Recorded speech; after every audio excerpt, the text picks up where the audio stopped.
I'm Mark Gagan and you're listening to the Voice of Insurance podcast, produced in association with Advantage Go. Release your underwriters to underwrite with Advantage Go's underwriting platform. I have the best job in the world. That is, it's the best job for someone like me who really likes talking to people and finding out what they're doing and thinking, but also as a byproduct, finding out what they're really like. The reason I'm saying this is because today's episode was so much fun to make that it didn't feel like a standard day at the office. I've had Warren Downey and Lee Anderson of London-headquartered intermediary specialist risk group on the show before, and really enjoyed their company, good humour, and the openness and ease with which they could discuss their strategy and business philosophy. But the interview you're about to hear is exceptional. This is because rarely do I interview two senior executives who finish off each other's sentences and enjoy each other's company so much.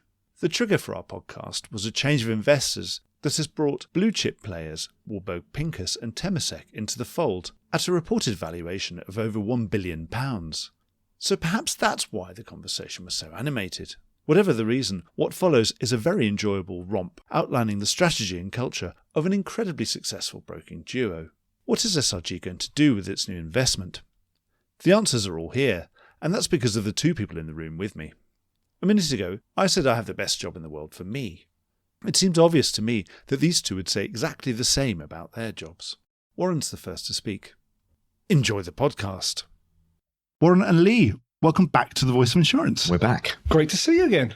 Sometimes you don't really need an excuse to get someone back on the show, but this time you definitely don't, because we've got something very specific I want to talk about, because you've done a big deal, or a big deal has been done to you. Perhaps, you noticed that, did you? Oh, we did. I was reading about that. And, Yes. and I thought, well, we really need to get you back on the show to talk about this. So Warburg, Pincus, Temasek. Yes. That's a big deal, and some very big numbers bandied around. Allegedly. Well, over £1 billion. That's what they assure us. It's over £1 billion. Amazing. Yeah, we've been through that sort of process once before, because when we started together, it was September 19. So we're nearly 5 years old. Do you get better at it the second time? I think we were better at it. I think we did get better. We knew people. Actually, do you know what it was? That's the difference. The biggest thing was our investor was Pollen Street Capital when we started, and they'd had the assets before we arrived. So we weren't really part of the original package. So we came in a bit later on. And in pandemic time, they had to do an exit. So we were a year and a bit in when we sold. So firstly, it was very, very early. So we hadn't got all of our ducks in a row. And also, we didn't really know that community of investors. We knew Pollen Street, and that was kind of it. So, and I think we thought we had a bit longer to get to know people. And it happened very quickly. So this time, we're 3 years and a bit in. And the antidote to that was to make sure that didn't happen again by getting to know a few people along the way. So we arrived at this process with a little bit more network, which was really important. Very often for many people, it's very different being technically acquired or receiving new investment, new capital, than being the one being acquired. It is. Yeah, so you're right. We get both sides of the equation, don't we, often? Now, we do like to think of it obviously as being invested in as opposed to being acquired, because it's difficult. Certainly when you see the headlines, you say XYZ broker up for sale, and you know it's not really up for sale. It's just it's going to be swapping out this investor for that investor. Exactly. Once in a blue moon, that'll be a factually correct statement that somebody's been absorbed and disappeared. But we say we're in chapter 2 of quite a long book. We just started chapter 2. We say we start chapter 2 in January. And we had a couple of investors in chapter 1, and we'll probably have a few more in chapter 2. So it's going to be a... Kill off some main characters in chapter 3. Yeah, exactly, yeah. Yeah, there's going to be a scandal in chapter 4. I sincerely hope not. You can come back and record about it. It's more like a promotion story. Let's say it's like a football team getting promotion into a new league. I think that's You're right. knocking on the door of the Premier League now? What a good way to put it. If you take the people we compete with, I mean, we are in the top 20 in the UK. If you take out those people with whom we have no business, like small online businesses or... So I suppose in that sense, there's 20 teams in the Premier League. So we could, at a stretch, I suppose we could say that. But I think it's not so much that we're in the Premier League, but our investors are definitely Premier League investors. Yeah, that's what I thought. I would certainly say that. I think that's fair. Should I have said that, not that first bit? I think that's a very fair statement. Well, I suppose, then by association, that makes you Premier League, doesn't it? Like, what's that team in Wales that have got the Hollywood actors? Ryan Reynolds. His lot. So they've got rock star investors and they're on the way through the leagues. Maybe we're that. Can I be Ryan Reynolds, though? Because I look more like in the... Well, yeah, I can be the Roy Mackle what's-his-face, because no one knows who he is. That would be me. Sold. What's really changing then, other than you could say that you're going up a league and you're going into a new division with some more blue chip investors than the ones you had before? What does it actually change? You know this from when we spoke before. I think when we gave ourselves our little scorecard as to how we have done our previous chapters, if you like, there were things that we thought we'd have developed a bit more than we had done at that point in time. And I think this particular chapter, I think we are quite quickly going to sort of write those pages. There's going to be things that we do which are completely consistent and authentic with what everyone has got to know us for doing, but they will be in new areas, including, international is one of the things we spoke about previously. I think you know this, Mark, you'd have seen it over the years that many people can have little forays into territories that can penalise them, not being close to it, not having the right scale. So for us, it's always been, when we do it, it's got to be with the right investors, with the right firepower, with the right platform, as well as the right people and culture and all that kind of stuff. So I think we've got that combination now. We've got the scale, we've got the Premier League investors, as you say. And obviously there's a bit more cash around. Warren can afford to buy a new suit now, which would be really good. One that fits my extra 7 kilos I put on since I met you. I was thinking, well, you've only got little legs, so you don't need much material. I come here mainly for the abuse. The one thing I would say to the nuance is that even though we are going to do those things that we had not yet fully executed, they were always in plan. So in many ways, what we're doing is going to execute the plan. In fact, we sometimes say we've only had one plan. Yeah. And we stood up I think most of our insurer mates were kind enough to turn up in January 2020 to hear what this thing was that got a fancy name, but and we said we wanted to be in the top 20 in 5 years, and we said a few other things, but basically it was this culture-driven specialty business that could be of sufficient scale and meaning in the market to matter, and we're still doing that. This is about, do we do slightly bigger things, do we do a bit more international things, but I don't think we'll do fundamentally different things. You've got more firepower, so should we expect them to be bigger things? Yeah, I would say so. I think that's right.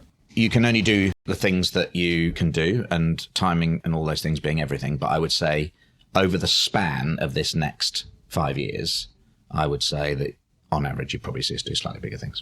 And is 5 years the sort of time frame that this investment is likely to be looking to be around for? What I would say is that we did a retrospective in December for our own gang that was from when Lee and I started in the firm, which was September 19, through to December, just gone. While we were going through it, and we think of this idea of the storyline of the business, and we decided that was chapter 1. So the second half of the internal presentation was chapter 2, and that took us from January this year to 2030. And that's kind of what I mean by not adapting the plan necessarily just because of the change of investor. We've got an overarching plan. It is the plan that we've discussed with Warburg Pincus and Temasek. And it's that plan that we're going to try and execute. So they might be there at the end of it. They might not be. Somebody else might be there. But our plan is still the plan. You've said international. Is that the big opportunity? Yeah, I think so. Again, as Lee alluded to, we still look in the mirror and are surprised in ourselves that we're not more international. And I think what we said last time still remains very true, that we underestimated the opportunity in our backyard. That is the truth. And therefore, you focus in on those things that are nearest and easiest and most straightforward to execute. We often talk about it. It's not a religion. And at our heart, we are good old corporate boys. That's our background. And that sort of environment for people that haven't worked in that environment is that you're always having to prioritise. Your list is never done. Yeah. And I think it's fair to say that in some of our activities over the recent period, when there were opportunities to do some things overseas, there was always something on our back doorstep that were easier, more proximate, more in our sweet spot. We may have been advantaged in had an advantage position to acquire, and you mustn't let vanity overtake practical, pragmatic investment decisions. Sorry to interrupt in mid-flow, but this is just a reminder that you could be advertising right here, right now, and getting your message directly into the ear of key decision makers in the insurance industry. And you'll be doing it while they're absolutely in listening mode. The podcast is the medium of the future, and so is audio advertising. Contact me on mark@thevoiceofinsurance.com, and I'll do everything I can to get you started. And I suppose the bigger you are in your home territory, the better in many ways, surely, because it's going to give you that scale. Yeah, that's right. Scale is your sort of potential enemy of culture. So you've got to work really hard to maintain this differentiated people and culture-oriented business. But it is the friend of taking risks. And doing things far away from home is taking a risk. And so that risk is now proportionate to our relative scale. And we sometimes say a risk we would take today in terms of doing something creative, new, bold, or far away is now a proportionate risk. It wouldn't have been something we'd have done in 2019. But you echoing your earlier point, it's proportionate in the same way that when we decided to build an underwriting business, it would be proportionate to the overall. That's right. When we started to move away from being a predominantly wholesale business into a more profound UK retail business, that had to be proportionate. Yeah. So I think it does matter. It kind of matters. That's right.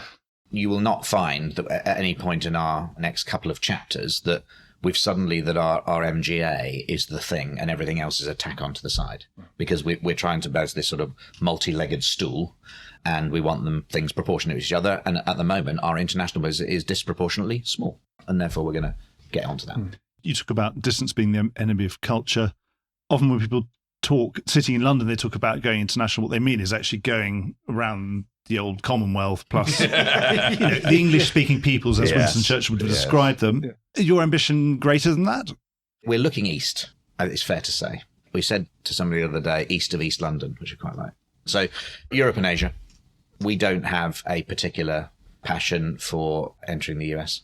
We think that there are specialisms that we are active in and want to be active in that have international relevance, and we'd like to follow those specialisms where they take us.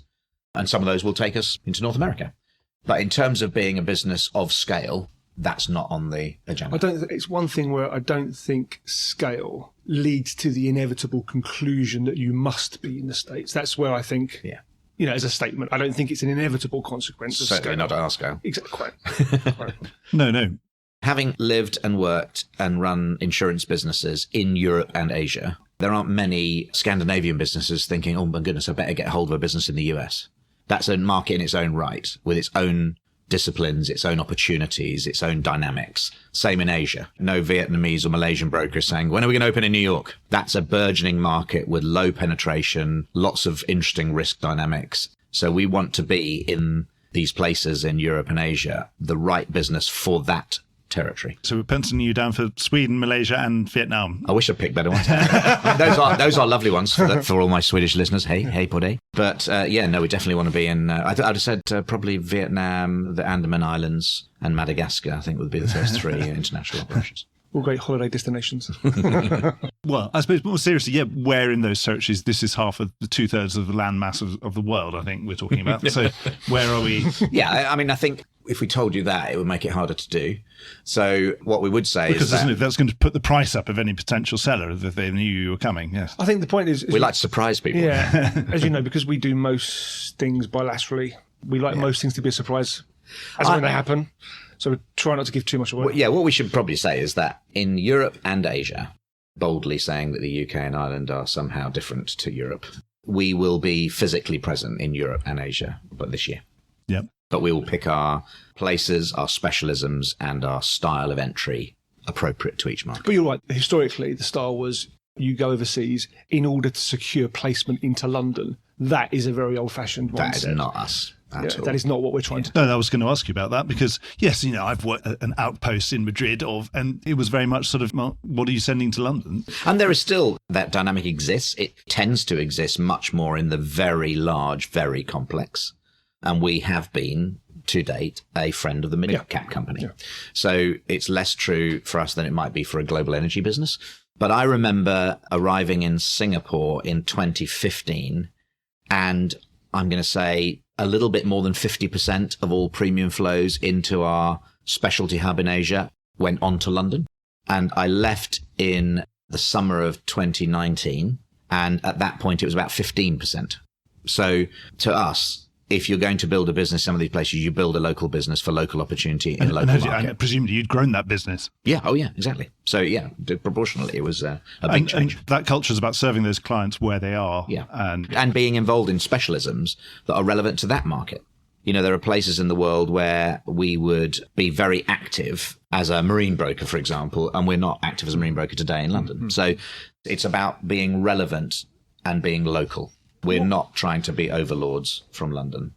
And what has been nice, we talk about our culture a lot, as you know, but in our travels, we've met companies who are SRG in their territories. Yeah. It's very, very, very consistent. It's very, very recognisable. It's like looking in the mirror sometimes. Yeah, absolutely. Better looking. It sounds like your modus operandi, You go out and meet as many people as you can, and then you find people who are a bit like yourselves. Yeah. And then you probably both recognise that you would be a natural home And I think together. I think that's absolutely right. I think what's probably also more prevalent now is that because we're a bit more well known, that a lot of people come and find us as well. So Well, I suppose if they know that you've got, Yes. they've just read in the newspaper that Warburg Pincus and Temasek have just helped fund you for the next few years, then they probably will pick up the phone. Yes. But I think since we last spoke, we also acquired CBC in December.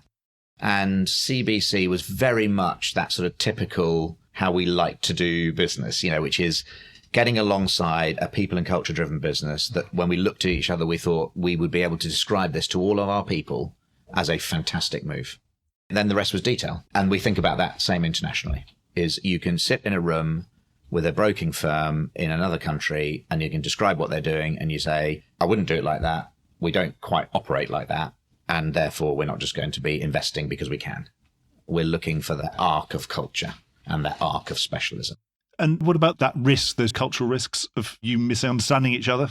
Yeah. So you have international experience, though. I think there is a fundamental difference between having a go and having lived, worked and run businesses in other parts of the world. Because I think a large part of our thinking about the growth of the group in the next 3 or 4 years could actually be done right here at home in London and in the UK. Mm-hmm. Large parts of it. So for us, international has to make sense in the context of that opportunity. When we're attracting people who have also done more international business. So our connectivity is increasing, our relationship network is broadening. And, there are certain territories where we're extremely well connected and there are others where we need to make some new friends. How much do you think, if you acquire lots of international businesses, how much will you be sort of trying to export your culture to them? And how much do you think their culture might change you as a group? I think proportionality is an important part. I think if we were going to do a sort of reverse takeover of something quite large, that becomes a much bigger question. I think while we're the acquirer and perhaps the dominant proportion, then it tends to be a little bit more, how can we capture the best of your culture as we expand this SRG thing? But if you think about the ingredients to our culture, if somebody's offended by the culture that we are seeking to set out here, we definitely aren't going to be doing business with them. Because our culture is to recruit excellent young people, to have one of the best training programs in the market, to have a great high potential leadership program, to give people equity in the company, strong sense of ownership. If you don't fancy those bits, you're not for us anyway. We're not a command and control culture, so we wouldn't fit well with one of those. We're not trying to narrow the universe, but we're just trying to find good people.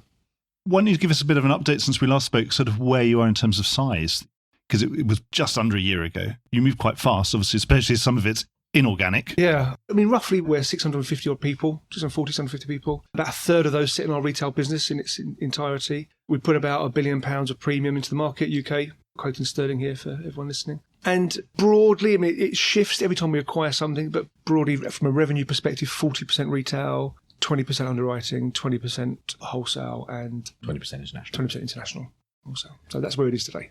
Because you're saying that the international part of that stool should be bigger. If your UK retail business is 40% and your rest of the world business is half that size, then it's plenty to go. It's more about the size of the universe. Yes. We're not looking at anything, that's a bit small. We're saying there's a lot of opportunity there.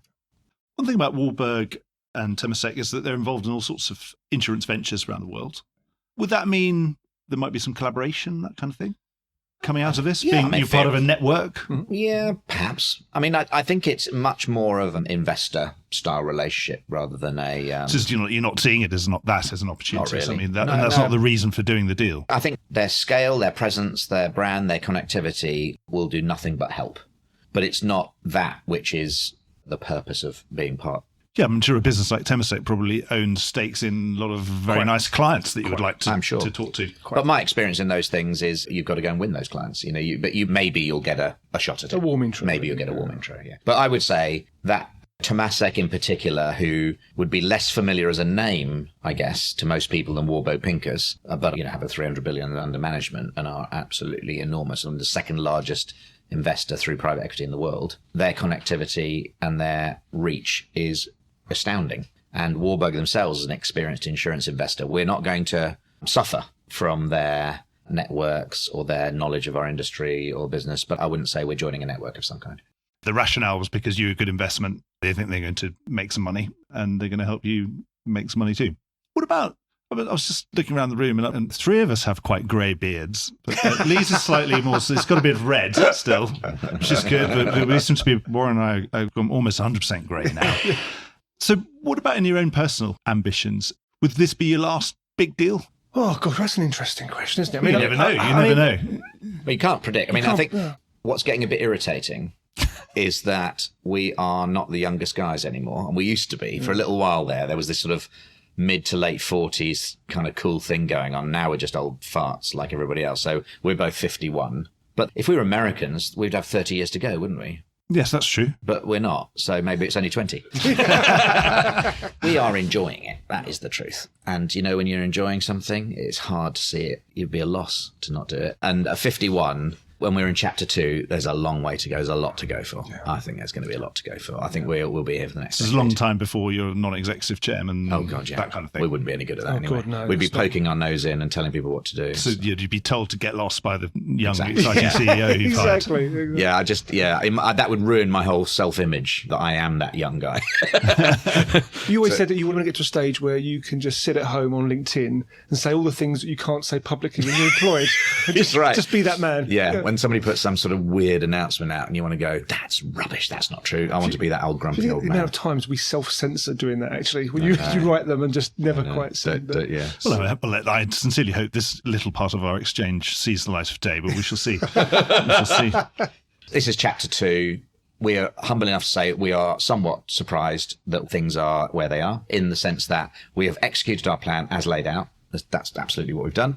We've done the things we believe in and we put them at the front, and we've found other people that would like to join in and be part of something. And we're also in the right industry at the right time in the investment cycle. And here we are sitting having a business with a seemingly quite large market cap, but we still feel we're at the beginning of the journey. And in terms of that, I was going to ask you about international. You look at the US market, you look at the UK market and say, out of all the global markets for distribution, they are the most consolidated. But what seems to always amaze me is that there seems to always be a little bit more room for more consolidation than you had thought. I felt, certainly in my own career, that by the late 90s, sort of everything had been consolidated beyond possibilities, and it turned out that was absolutely not the case. That's right. Do you think there's still plenty of opportunities in home markets? Yeah, completely. I mean, we have a little wry smile sometimes when people talk about the fact there's a lack of investment opportunity, and we genuinely don't see that at all. We are going to be very busy, certainly in the first sort of 24 months from here on in things that we're developing. It's where you find them, and it's where you look, and it's the natural full-on steps that you make, I think, that interests us. We always talk about not wanting to just own things. That's not the model, that's not fun. It's what do you do with those, and it can take you in some quite interesting areas. What is an issue, I guess, for the UK market, and some are trying to help alleviate it, is the fact that there aren't as many new businesses starting up. And there are some very good franchise models and very good startup support models that are trying to address that, and many of those are very successful. We wouldn't mind doing that, would we? We wouldn't mind doing that. Yeah, I mean, I've got an itch I haven't scratched about... We can get a cream for that, though. I'm talking about the network. Oh, sorry. Yeah. I think there's something in, for all of us, you get to a point where you do owe it to try and help give something back and to build back in the industry. We've got some thoughts about that. It's that entrepreneurial incentive that you want to help really incentivize. And I suppose we always talk about M&A, but actually, of course, how much of this new investment is really going to help really re-incentivize some of your up-and-coming people? Yeah, no, I think M&A is a game we've kind of learned, isn't it, over the last 5 years. I wouldn't say we've mastered it, but I'd say we've learned it. And we've learned that you can't beat organic growth. The main lesson about M&A is, and it's not the main thing. And the other lesson about M&A is he who writes the biggest check wins. So therefore, you can be a winner if you think writing the biggest check is winning. So our position has always been to try and look for business that we're attracted to be in conversations that other people aren't in. So if you look at the fact we've done 19 transactions since we started in September 19, that's easy to remember. Next week it won't be. But if you look at those, 13 of those were bilateral, so there's nobody else involved in the conversation about the future ownership. And that's why we smirk at the universe issue, because people are talking about the fact that there are 1,000 less brokers than they were on X date. And we bought 19, 4 of which people didn't know existed, 4 of which people didn't know would ever sell, and 4 of which we actually competed with somebody else to get hold of them. So we think about the old MBA question. Well, how big is the universe? How much of it can you address? How will you address it? Through which means we start at the bottom. We say, what kind of businesses would be a great addition to this platform at this time, and let's go and get those. Certainly one of the great joys of doing this podcast for me is obviously seeking out seasoned executives like yourselves, but also having that privilege also to meet people who are doing something new. Yeah. And I think we've been quite lucky in London recently. I'm actually, when we finish this, I'm going off to some drinks at the Lloyd's Lab alumni, which will be really interesting. Again, because I've probably interviewed quite a lot of them. Again, that innovation, certainly on the underwriting side, we've been seeing a huge amount of it. Again, you're in a lot of very specialist, very interesting things that are naturally innovative. Again, some of that Temasek and Wilbur Pincus money, has it got a big pot saying the word innovation on it? Or how do you go about it? No, do you do it a slightly different way? We do it a slightly different way, which I think we may have touched on before. But when you talk about, are we here for the next deal and all that kind of stuff, part of that is, are you enjoying what you do? And you're right, we get to meet incredible people in all walks of life, some of which lead to potential M&A conversations, some of which may lead to conversations in the future. But a lot of it is gathering ideas. And as we say, it's not a religion. If we can learn something that someone else does better than we do it ourselves, we're not arrogant enough to suggest that we can't try and learn and impose as ourselves. So I think because we've always said the same central structure, which is it's the specialism focus, which is the important thing. It's not the distribution. Actually, it's not the geography. I think that's probably the same with the innovation tech piece. Because something's flashy and glossy, it doesn't mean it's the next investment for us. The specialism, I think, will still have to override any investments. For example, I've had carbon credits, things that I think, goodness me, that is quite interesting. And when someone says, could that be the next cyber? You think, well, actually, yes, that probably could. I mean, who knows what the final numbers would end up being. Yeah, I mean, we have live projects looking at things like that that are interesting, innovative, different, groundbreaking. They don't pay the bills.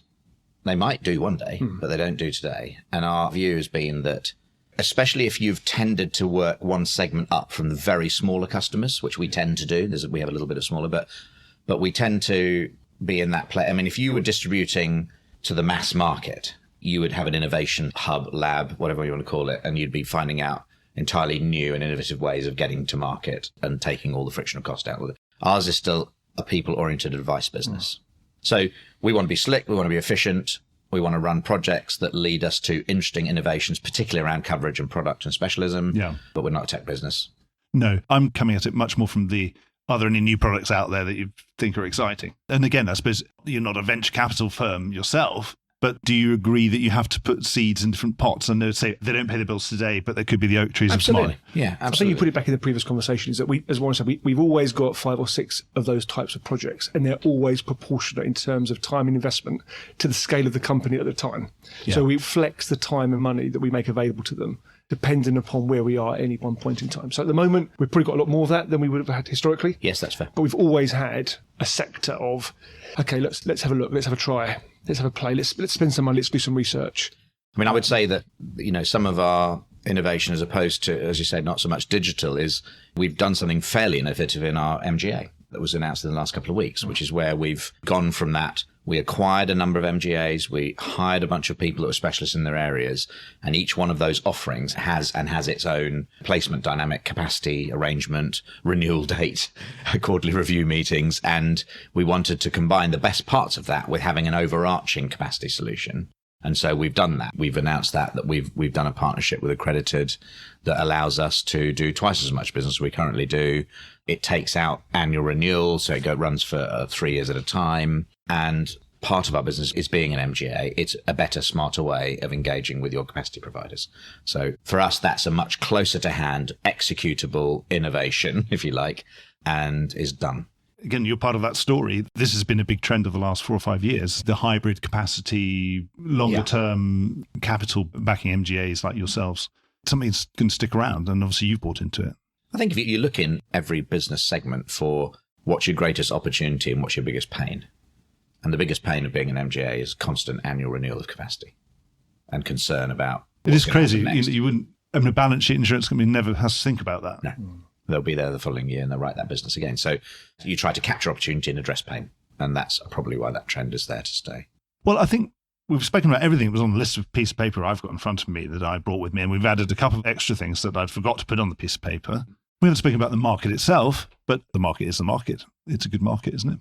There's going to be some things in this second chapter that are not directly related to change of investors and depth of pockets and brand and reputation, but you've got to decide, a bit like our people and culture focus, followed by specialism and then neutral and everything else. You've got to decide what you want to be.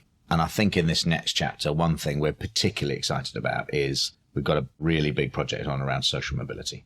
Yes. And I think that we've reached the scale now where it won't be far away until we've had 50 of our people go through our program for developing new leaders and training them in a sort of almost a mini MBA in how to run a business and how to understand what that means and lead. And we're very proud of that. And I think if you were to ask us again in 3 or 4 years' time, I think we'd look back and say perhaps an equal number of people have joined us through some really deliberate activity in social mobility, people that would have no natural access point to our industry, finding routes because we do it deliberately, and partnering with charities. We've done a partnership. We've had 12 people in very recently.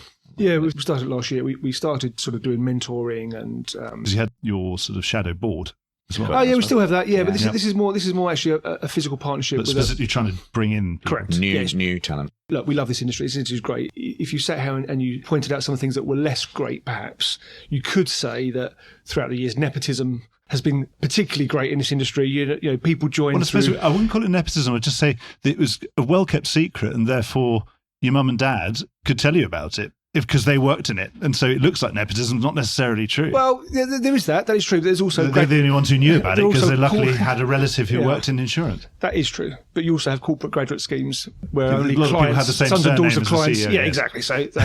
So we've gone the other way. We just said, how do we find the way to cut through all the noise and get directly to the people who would otherwise never hear about it, and not even hear about it, have an access point. So we've supported for quite a while. As Warren said, we've just had 12 people come through and spend a week with us across all our businesses, and it's going to develop into something quite real and quite renewable and recurring. And frankly, we're at a point where it's also incredibly life affirming to work with people who are genuinely enthused and excited to hear about something that we've made a career out of. And they're fantastic people, so smart. We should have people from these much more varied backgrounds in the industry. And it's just good for business, right? It's great for business, great for creativity and thought. And we're not going to have a graduate scheme because we'd rather do this. Yeah, quite fantastic. Well, you've graduated to your next level, and I'm sure we'll be back.